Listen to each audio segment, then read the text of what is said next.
किसी ने क्या खूब कहा, कर दे अगर इनकार कोई किसी बात पर तो नाराज मत होना, क्या पता वह उसकी मजबूरी हो। एक छोटी सी कहानी आपके लिए।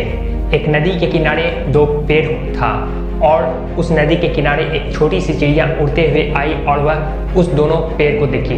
जब वह उस दोनों पेड़ को देखी तो वह पहले पेड़ के पास जाकर पूछी, क्या मैं तुम्हारे पेड़ पर रह सकता हूँ, मैं अपने बच्चों के साथ। उसके बाद उस पेड़ ने डायरेक्टली उस चिड़िया को मना कर दिया और इनकार कर दिया कि नहीं, तुम मेरे इस पेड़ पे नहीं रह सकती हो। उस चिड़िया को थोड़ा अजीब लगा लेकिन वह चुपचाप आगे निकल गई। उसके बाद उसने दूसरे पेड़ से वही पूछा। उसने कहा, क्या मैं इस बारिश में मैं अपने बच्चों के साथ तुम्हारे पेड़ पे रह सकती हूँ। उसके बाद उस दूसरे पेड़ ने खुशी खुशी कहा, तुम बिल्कुल इस पेड़ पे रह सकती हो। उसके बाद वह चिड़िया खुशी खुशी उस पेड़ पे रहने लगी। कुछ दिन बाद बहुत तेज तूफान आई, आंधी आई और बहुत तेज बारिश हुई, जिसमें पहला पेड़ जो था उस तूफान में टूट के बारिश में वह बह गया।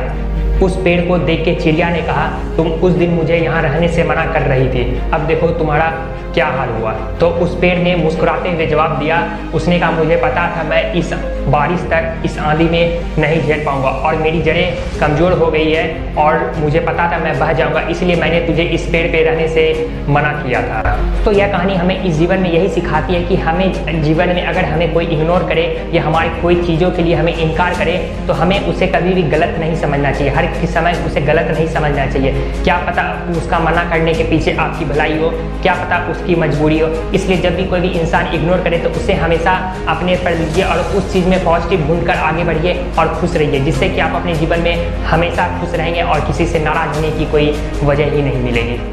Thank you.